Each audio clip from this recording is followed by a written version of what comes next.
Hello, everybody, and welcome back to the Golf Chat Show Live. Now, once again, hope you're all staying safe, and we have another special guest on the show, a BBC correspondent, a correspondent that has not only been to Ryder Cups, major championships, still holding on to a single-figure handicap, but also is one of the, I'm gonna almost say, one of the people that I read a lot and one of the people that I look up to when I'm doing my stuff on here, Iain Carter. Thanks for coming from the show. Alex, great to be here. How are you? How are you keeping? All right, thank you. Yeah. It's been surprisingly busy, actually, considering there's not that much golf going on. Well, none whatsoever. I'm busying myself by trying to learn how to chip. So I bought myself a mat for the garden, and I'm really enjoying that process, actually. But work-wise is very busy because obviously, these are unprecedented times for everybody, and that applies to the golf industry. And so as a result, you're working hard to try and stay on top of what's happening, what's not happening, what might happen in the future, and where the game is going to be 3-6 months, a year down the line. I'll tell you what, you mentioned a chip-in golf mat. They're like gold dust at the moment. How have you managed to get hold of one of them? It was off one of those mail delivery websites. It was Amazon. So yeah, I think I got really lucky, actually. It's a good one, actually. It's got what? So it's not that big, but one side's rough, one side's like the thing that you'd hit off at the local driving range, and I've been getting good value out of it. So, but of course, the proof will be in the eating when we finally get around to playing golf again, which hopefully won't be too long away. But who knows how long it's going to be. Crossed. So hopefully they might change the BBC from clinging on single figures to going even near category 1 with all this chipping. There's a way to go for that. Okay, so last night I was watching the rerun of the Masters last year, and I'm sure a lot of the people who are watching this show was watching it as well. And just Tiger coming up the last, the whole thing about Tiger winning again was, for me, one of the best, I'm going to say, sporting achievements from where he came back from. But the one thing I want to kind of drill down into is how he played the last hole. Because he hit the fairway. He then looked like, I've never been to the Masters, so maybe you can share a bit of light on this. He then hit it up to the right of the green and then chipped it on. And it is almost like he meant to do it to like take the double bogey out of the equation. Like, what do you think? I think that's probably what he did. He's always just been about the W. That's the way that he's always put it. He doesn't care by how much he wins, which is ironic given by how much he won his very first Masters back in 1997. He just wanted to get over the line.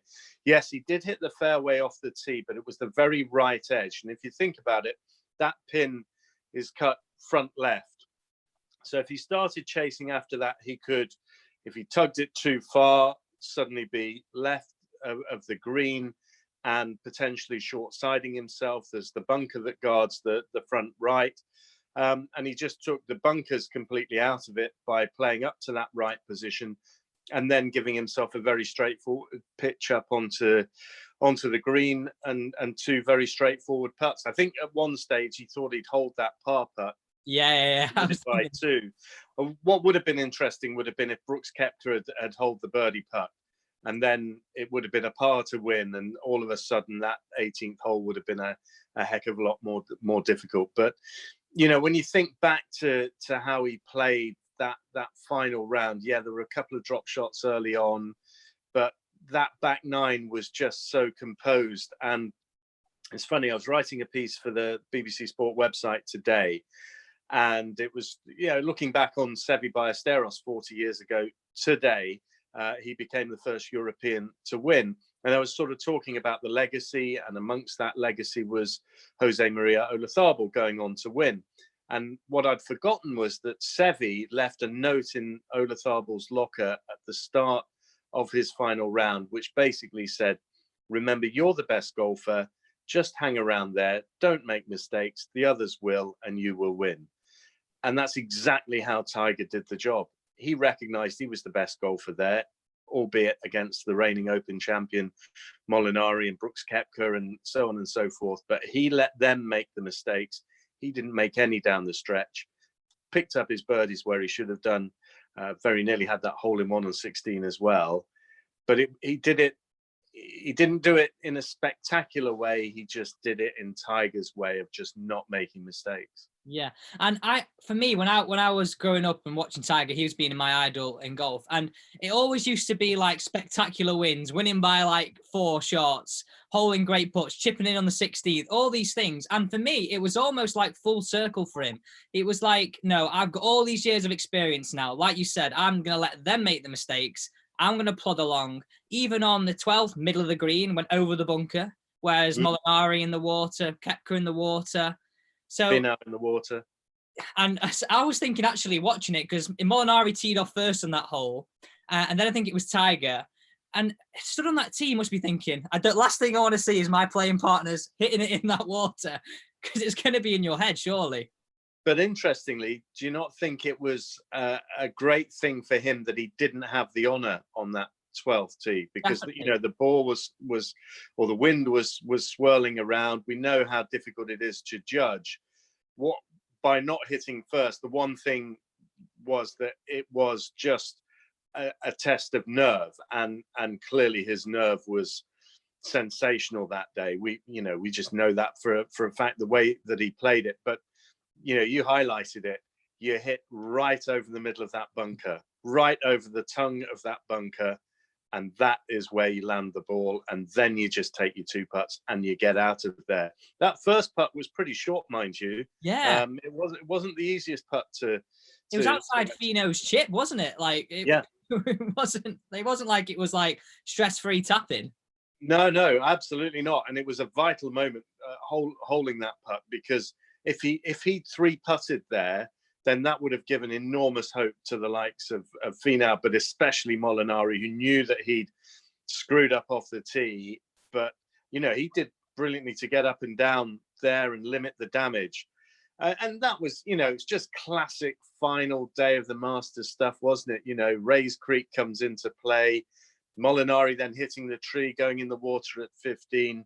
And Woods, just his presence was there. That increased the stress on those other guys on that leaderboard. There's no doubt about that. Good charge from Dustin Johnson. It was a brilliant day, absolutely sensational day. And the other weird thing about it that I think everyone forgets is that most of it was played in the morning and it finished in early afternoon because of the threat of thunderstorms. Yeah, I actually forgot about that until I watched it last night. And I remember the commentary was saying, finishing around midday. It's usually finishing around sunset. You have like all the long shadows on the greens. And I guess that probably makes it a little bit harder to read putts. But for me, the best thing about that was the earlier memories that I have of when I watch old film of Tiger when he first won was his dad being on the side of the green. And now it's come full circle. His son was there, his family was there, his daughter, his mum. And it was almost like, especially when he walked through the crowd afterwards. Now, I kind of think of Tiger used to be what I'd say is quite, not abrupt with the crowd, but not very welcoming. It was like, no, I've got my family now, high-fiving, going through. And I think he really appreciates the crowd a lot more than he did. Yeah, and I think that really came to the fore. I think it came to the fore a little bit at the Open at Carnoustie, and then at the PGA at Belle Reve the following year. This obviously was or the following major. This was back in 2018. But you saw from the crowds how much at those events they were thirsting for a Woods major victory. And then, of course, he won the Tour Championship at the end of the year.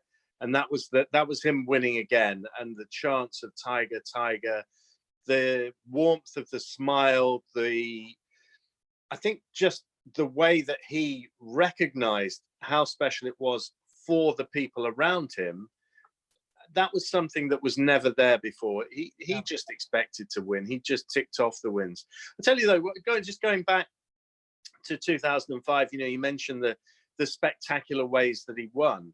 But don't forget that after he chipped in, which was probably the most memorable shot, certainly in the time, individual shot in the time that I've been covering the Masters, the next 2 holes, he actually bogeyed and, let Chris DeMarco back in. So, it shows that even when he was in his pomp, it was not always as straightforward as I think we instinctively kind of remember. But that, to me, last year, 12 months ago, was just pure instinct Tiger Woods, pure, such steely competitiveness. I am not going to make a mistake. I'm not going to, I wrote a piece last week, I really enjoyed it as well, on Faldo winning in 1990. And he told me in the interview for that the big thing was that he kept saying to himself, I am not putting the green jacket on Ray Floyd's shoulders, because of course Faldo was the defending champion. If he lost, he'd have to go through the agony of handing over what he felt was his green jacket to someone else. And that steely competitiveness, it goes through, I think, most top athletes, most top golfers, but not to the extent that it does through someone like a Faldo and someone like Tiger Woods. They have that it's not the X factor, it's the X squared or the X cubed factor that wins them tournaments just by hanging around on leaderboards and not making mistakes, while others who don't quite have that same level of temperament do make those mistakes. Like we saw over the last few years, almost Tiger become humanized, really, making mistakes, not making cuts and doing things that Tiger shouldn't do. Do you think his caddy had a big thing to play in that, making him stick in his process, sticking what he does? Or was that just Tiger back to his old self? I think it was a combination of the two, but I think Joe LaCava has been massive for Woods, and he's been so loyal to him in terms of, Woods said to him when he was injured, listen, you can go and take another bag, and LaCava said, no, I'm happy with Tiger Woods' bag. I'll wait for you. And there would have been, potential for him to go and take another bag, and say it was Brooks Koepka's bag. Not that I'm saying he would get rid of Ricky Elliott, but you know what I mean. He could have gone to someone. It could have clicked. It could have been a major source of cash for Joe LaCava, and Woods would not have the caddy that he would want. So I think there is a depth to that relationship, which is really very, very important. I think it was there in the past. I know it ended badly, but there was definitely that depth between him and Steve Williams. I think the big difference is that Williams has an ego, and he's entitled to have an ego. He's a brilliant caddy, but he wanted to be, right in the limelight. Whenever Woods won, he'd have the bib would be off. He'd be straight in there. The first person you would see as soon as Woods celebrated a victory would be Steve Williams, and Williams would give that body language to say, listen, this was as much my win as his win. And that wasn't the case with Joe LaCava, who's a much more kind of mature, reserved kind of character. And I think that plays well with Woods as well. And Woods, if you look at it, had to actively go and look for Joe LaCava and say thank you and join it with him in the celebrations rather than the other way round. And I think that's a significant shift. Yeah, that's almost quite a nice thing, isn't it? It's almost like let him have his moment rather than, oh no, this is me and him. We're a team. Yeah, absolutely. And that's a big sort of personality shift. But I think when you look at the way that Woods actively went to seek him out, that to me said, well, Woods really did appreciate that Joe LaCava had made a very significant contribution to that victory. I totally agree. We've got a message coming in live from YouTube. Do we think Tiger can get more US Opens or any major championships in the future that you think he's going to win? Sorry, you just broke up a fraction there, Alex. Do we think Tiger can get better? Is that it? Yeah. Well, do we think Tiger can win any more major championships? I think he certainly can, but everything has to fall into place at the right time. And that means that he's got to be fit, he's got to be strong, and you can't take that for granted. We know that for a fact. He couldn't play in the Players' Championship, which was the last time that the world sort of turned up. So we know that there is fragility there. The weather has to be good. It has to be warm. I don't think his back reacts well to cold conditions. But look at the way that he played at Royal Melbourne in the President's Cup. Look at the way that he won in Italy. Look at the way that he is, on 82 PGA Tour wins. If everything falls into place and it's perfectly capable of doing that, he still has the game, he still has the temperament, and of course, he's a reigning major winner as it stands at the moment. So why would you doubt him? And the only reason I think you could doubt him is the fragility of his fitness. And I think you have to accept that there is fragility there, and there always will be going forward. So if you're Tiger Woods, you want to surpass Jack, you want to win more majors, how would you do that? Do you just hand pick your tournaments, or do you go, right, okay, I'm only going to play the majors? Because basically he'd be able to just do that in his schedule. He's won them all. He's got world ranking points. That wouldn't mean he have to be. And for me, I don't think it really matters to him turning up for a normal PGA Tour event. I mean, I may be out of character saying that, but I think he's just after winning more majors and, like I say, winning as many things as he can at the top of the game when the top players are playing. I think you're absolutely right, Alex. He only needs to play enough tournaments to be sharp enough to be competitive at the majors, and it's just about the majors now. Of course, he wants to win one more PGA Tour event and be the first to 83, of course, but he could do that by winning a major. And what he really wants to do is to get to 18, 19 majors. And he wants to give himself the best chance of doing that. And that goes back to what I was saying before. It all comes down to fitness. We know his golf swing is in the most perfect place. It's perhaps the most technically perfect it's ever been. You'll know better than me on those kind of things. But you listen to the experts and they break it down, and it looks so balanced and technically correct. So that's all there. That those components are all there. What he needs is to be fresh and fit. He needs to be sharp. The short game needs to be sharp. The putting needs to be sharp, and he needs to just do whatever he has to do to get himself into that position. And that, to me, is playing a couple of PGA Tour events here and there. But he doesn't need to be flying all over the world. He doesn't. I mean, he will. He does. He went to Japan. There are millions of reasons to do that, as we know. But he will. But we're now in a whole different world where we don't know when the next golf tournament is going to be. We don't know if the PGA is going to be in August. We don't know if the US Open is going to be in September. We don't know whether they'll be able to play the Masters in November. That's the reality. Never mind whether or not I see Graham McDowell saying, well, realistically, we could be back playing PGA Tour in the middle of June. I think that's very optimistic. But who knows? We're in uncertain times. So that throws all sorts of different imponderables into the mix vis-a-vis every player, and of course especially with Tiger, because as and when we do get back to playing, he hasn't played since when? Early February. So a long time to be not playing for. It is a long time, and getting yourself up to match fitness is going to be a priority for every player. But I would suggest for someone with the issues that Woods has faced, that's not going to be straightforward. On the other hand, there is no one better practiced at coming back from long layoffs. So, is the glass half full or is it half empty? You've got to take your choice. I think I know what it'd be in Tiger's class. Yeah. Last question on the Masters. What has been your favourite Masters and why? This has come from Iain Carter on YouTube. I think I've loved them all, that, and that's an obvious thing to say. But Ollie, I would say, I really enjoyed seeing Danny Willett win and covering a British victory back in 2016. It was a very special year because the football team I support, Leicester City, won the Premier League that season as well. We had a British win at the Masters. I'm happy that they won that year.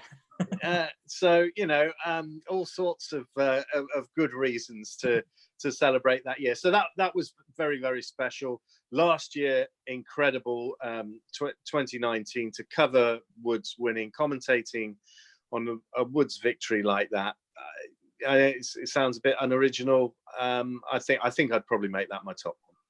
Yeah, I would have to agree. I definitely have to agree. I mean, watching it last night, I was getting goosebumps again. I even put some on Twitter, and everybody was like liking it, saying, "Yeah, I had the same thing." Yeah. So I just want to go fast forward to the Ryder Cup this year. I tell you what, the other one that I would just say, just before we go off the Masters, the other one I would say is 86 and Nicholas. Watching that, you know, the yes sir putts on the back nine, winning at 46, an all-time sporting hero. That for me is still the benchmark Masters. Yeah. The ones I've been to, then I'd say Woods winning for the 5th time. I need to watch that one. Definitely. Yeah. Watch that. I'm sure it'll be on TV somewhere or even on YouTube. Yeah. So moving forward to the Ryder Cup this year. Now, I've been debating this all week. How do you pick your team for this year? Because I'm just going to go through the standings right now as you stand. This would be the team so far. Just going on the standings. Tommy Fleetwood, John Ram, Rory McIlroy, Victor Perez, Tyrrell Hatton, Danny Willett, Matt Fitzpatrick, Lee Westwood, and Bernd Wiesberger. They would be the 9 picks, as in on the rankings with the points straight away. And then the next 3 on the bubble, Marcus Kinhult, Matthias Schwab, and Graham McDowell. Now, there are so many big players out of that list. Justin Rose, Matt Wallace, who potentially on the fringes last time, Noren, Stenson, Poulter, Molinari, like Garcia. Like, how do you pick it? Because for me, going over to America, you need, I mean, depending on the golf course place, like you need some experience there. You're going to get heckled.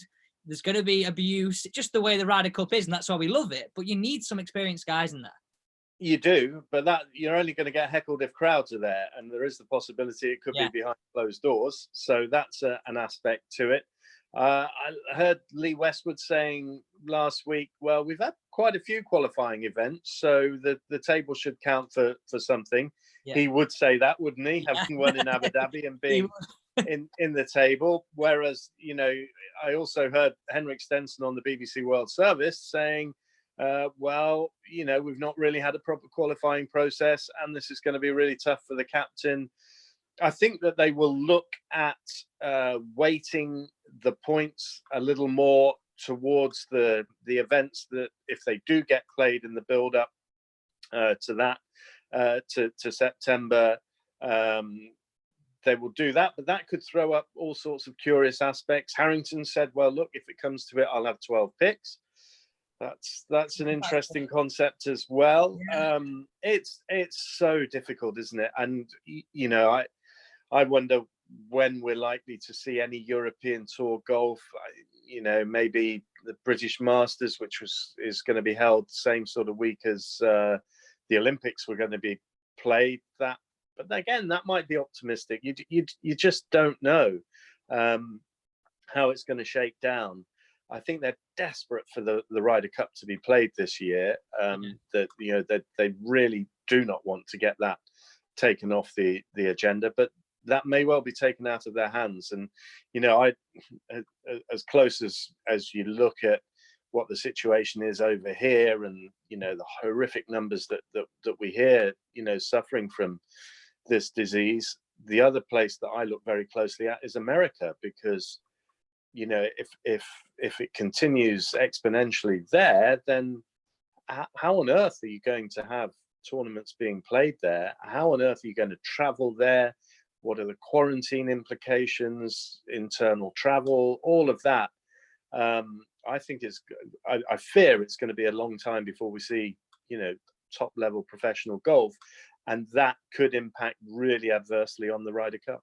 I agree. And I look at this now. If I was a player that almost, not going to say would have no chance of getting the Ryder Cup, but like on the fringes, I'd look at this and think, this could be my chance of getting in a Ryder Cup that I may never have had any chance of getting in. You get absolutely. Yeah, I mean, you know, you go out there and play the best golf you can, and if the system works for you and you're in, then away you go. And one of the things that Harrington has said consistently is that it's the rookies that bring life to a team, to a Ryder Cup team. And rookies are only ever in a Ryder Cup team because they're playing well. And that, you know, I think we sometimes get very fearful about inexperienced Ryder Cup teams, and it's largely without foundation, because those people are in there because they've played the best. They wouldn't be in there. They wouldn't. It's very rare that you wild card pick a rookie. Thomas Peters got a pick, didn't he? And really delivered. But he got a pick because he was playing so well, and that's why Darren Clark wanted him in the team. So other wild card picks are, Sergio, which was a great pick by Thomas Bjorn, because he knew what he'd bring, not just to the golf course but to the locker room as well. Ian Poulter has been a wild card pick in the past, and when you're a wild card pick, you have extra pressure on your shoulders in that team. You've got to deliver for a captain who has expressed faith. So you only ever pick players who have got that capability, and not that many players actually do have that capability. So, I think it's going to be really interesting to see how on earth they even come up with a formula for this team, because I think things will have to change because of the unique circumstances we're in. You know what I found crazy as well? That Shane Lowry, if he played, would be a rookie. Yeah. Which is crazy. Yeah. Like and he's not and he's the reigning Open champion, but he's not in the qualifying place at the moment. And his form since winning the Open hasn't been that great. But how do you not pick a European Open champion? Yeah, the champion golfer of the year. And he still will be. Yeah, I mean, he will. I mean, that's our only certainty, is that we're not, sadly, is that we've not got an Open championship this year.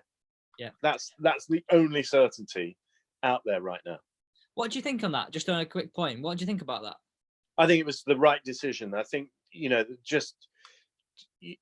made, I think, prudent financial sense. If you'd moved it to September, potentially into that week that the US Open has taken, but the week before the Ryder Cup, then you're still looking at a lead time into that of erecting the infrastructure. End of May, start of June. No guarantee that you'd be able to do that. What are you going to do in terms of accommodation for spectators when so often houses would be available for rent? They wouldn't be available for rent because it's no longer in holiday times. You just go through all of the different factors, and if you've got insurance in place, you've got a precedent in terms of British sport that has been offered by Wimbledon.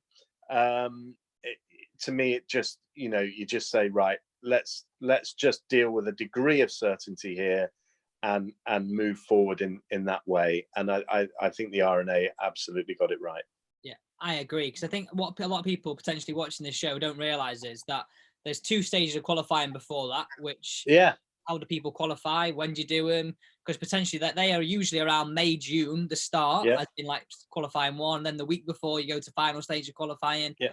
And that final stage of qualifying has some big players in it, for one, but also it's the way where people make their careers. Like Matthew Jordan qualified for the Open. There's Challenge Tour players like Jack Senior who's qualified for the Open. And these are things where people get some real good experience and sometimes propel themselves off to greater things. No, absolutely. I think you're 100% right, Alex. And all the essence, the essence of the Open is, yes, you want the champion golfer of the year, and you want to produce that, but that comes from a myriad of different ways. And among them are, as you mentioned, qualifying, but also, the qualifying series events on the European Tour, the Asian Tour, the PGA Tour, all around the world. And if you're not assembling a field in that way, then how legitimate is the championship anyway if you do play it? So I think they got it absolutely right. Final question. I read your piece on the Premier League of Golf. I want you just to go in a little bit more detail about, do we think it's going to happen? Well, listen, I thought when it first emerged, maybe this has a chance, but it needed to get the 2 biggest names in the game on board. And that was Rory McIlroy and Tiger Woods. Well, McIlroy, as we know, is an emphatic no. Brooks Koepka has now said no as well.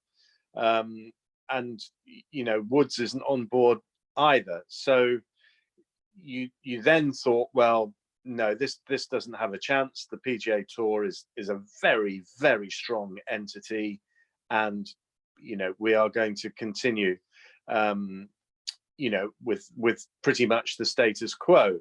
Now, a lot of players have said, well, and McIlroy was among them, that this could precipitate change that brings the top players together more frequently in a calendar, a closer relationship between the PGA Tour and the European Tour. But now everything has been thrown into a huge state of flux, because who knows what state any of the tours are going to be in when we come out of this. Yeah. It may well be the prudent thing for the European Tour and the PGA Tour to really join forces together at the end of this, because both could have been significantly weakened. Again, you look at it, and the PGA Tour, who's their biggest backer? FedEx. Well, FedEx right now, I would think, are doing pretty well. Yeah, I think they're all right. Because of the nature of what we're facing. So that would suggest that the PGA Tour can ride this out pretty well, and they rode out the economic crash in 2008 extremely well as well. The European Tour managed to weather that storm. How is it going to weather this storm? This is going to be potentially very dangerous for them, which then makes them vulnerable to outside agencies, and that being the case, you have to wonder whether Premier Golf League could jump in. I think it's unlikely. We're in an economic downturn that they would have to weather as well. Yeah. But over and above all of that is just that nothing is certain now. And they haven't gone away. They haven't wound themselves up. They haven't said, well, we gave it a go, but we've been beaten off. They're still there. Who knows? It's going to be absolutely fascinating going forward, just to see what happens across professional sport, and with our interest particularly in professional golf. I mean, I'm a purist. I love 4-round tournaments. I love the Masters. I love the Open. I love just watching normal tournaments of golf.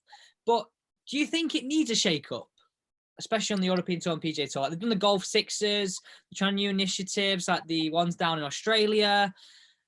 Like, in my opinion, like, the cricket have done a fantastic job of the 2020, and they get people watching cricket who don't necessarily like cricket. And for me, golf needs to do something like that. I think if golf wants to be more mainstream, it has to be much more easily understood by the average sports fan.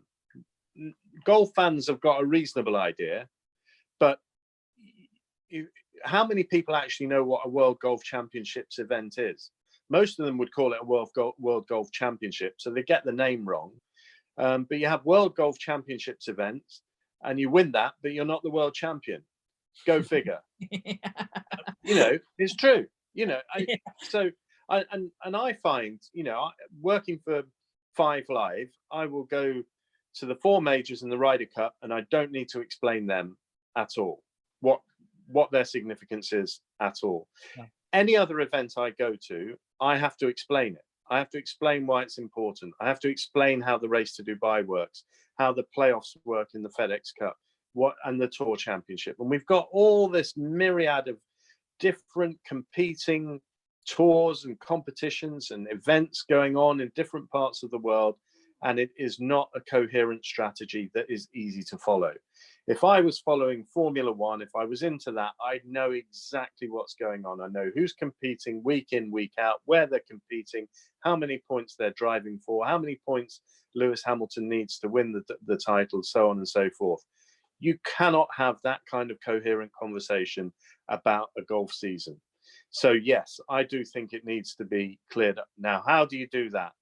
I don't know.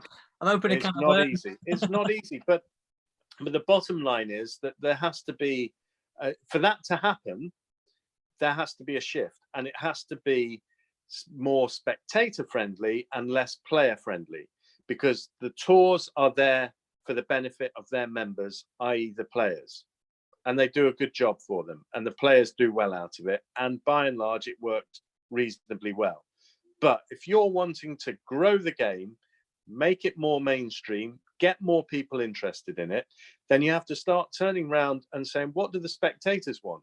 I'll tell you, what the spectator doesn't want, in my opinion, is tournaments with 3 balls on a Sunday. So that to watch the final 18 holes, you've got to give up 5.5 hours. I can't do that. And I love my golf, but I can't give up 5.5 hours, even though it's my job to sit down and watch. It just does my head in, because I'm ultimately in 3 balls, I'm usually watching some player who's fallen out of contention, but I've still got to watch all his shots. And it doesn't have that momentum. It's not made for television. It's stodgy. And it's all because you've got to get a certain number of players around a golf course on a Sunday. And weather's intervened, or it's going to get dark too early. Well, have fewer players. Have a cut on Saturday night. Yeah. Let's create a spectacle on the final day. And the only way you're going to do that is upset some of the players, upset some of your members. You're there to serve the members. That's why it doesn't happen. I understand that, but if you're in a constant fight to be more mainstream, you've got to take on that challenge and change it. And these are the things that will hold back professional golf. But if golf is in a massive struggle, for professional golf at the highest level is in a massive struggle for its survival, which it might be after this coronavirus, then these are the things that definitely have to be taken on board. I love that. A cut on a Saturday, because you could still work it where the guys who miss the cut on a Saturday still get paid because they made the weekend. Yeah. And then you could imagine having 25 guys that actually have a chance of winning. That's so more of a spectacle than having 74 potentially, or even sometimes when you've got ties, 80 plus. Yeah, but if you're a spectator, just to play devil's advocate, and I'm playing devil's advocate with myself, if you're a spectator who's bought a ticket for Sunday and Rory McIlroy hasn't made the top 25 and he's your favourite player, are you still going to turn up? Because he's not there when he could be. It's a very difficult balance. It really is. And that's why, there is such an appetite to bring the best players in the world together. Why that professional golf league has a lot going for it. 48 players, they're all going to be playing. You buy a ticket, who you're going to see. And no other sport, obviously, you could buy a ticket for a football match and your favorite player suspended or injured and you're not going to see him. But, by process of a tournament knocking out, biggest names, is that the most sensible way of going? These are all things. Yeah. And I'm sitting on the fence here. I'm not saying what's right or what's wrong. I'm just highlighting the issues that are there. I'm sure TV companies have a lot to say if Rory McIlroy, Tiger Woods, Dustin Johnson all missed out by a shot and weren't playing on the Sunday. Exactly. There's that's an aspect to it. But I do think that you have to come up with a product that moves more quickly than a stodgy 3-ball final rounds, which is what you get at the start of the year, whether it's in the Middle East or the West Coast of America or the WGCs in Mexico. Come on, this is to show golf in its best light, and fundamentally they're failing in doing that. And just to the final point there, you think the Ryder Cup, like you said, you don't have to mention where you are, what it is. Everybody knows what it is, but it's 2 balls, or effectively 2 balls most of the time. I know there's a 4-ball better ball in there as well, but it still moves fast. It's match play. It's quick. It gets going. And that, for me, it doesn't have to be match play these tournaments all the time, but 2 balls is so much better to watch. Yeah, absolutely. And it flows, and they can whip through the holes, and the players prefer it. TV prefers it, the administrators prefer it, but somehow you get to that early part of the season, and this is when you're trying to get fans on board, and it's frustrating. But I think that the imperative will be really massive going forward for the administrators under the pressure that they're inevitably going to be under with the coronavirus. I totally agree. Thank you very much for your time tonight, Ian. I really appreciate it. No, Alex, it's been a great pleasure. We'll let you get back to your chipping and hopefully get that 8.6 handicap a bit lower. Yeah, absolutely. No, it's not 8.6. I'm playing off 8. Oh, 8 point. Sorry, I misheard. 8.3 under pressure. Oh, sorry, I've done you a disservice there. No, thank you very much for your time. I really appreciate it. No problem at all. Cheers. Bye-bye. Thanks, guys, for watching today's show on Alex Elliott Golf. We are back tomorrow, and we have Davey Law, Scottish golfer who plays on the European Tour. So please make sure you stick around, hit that subscribe button, and we'll see you tomorrow.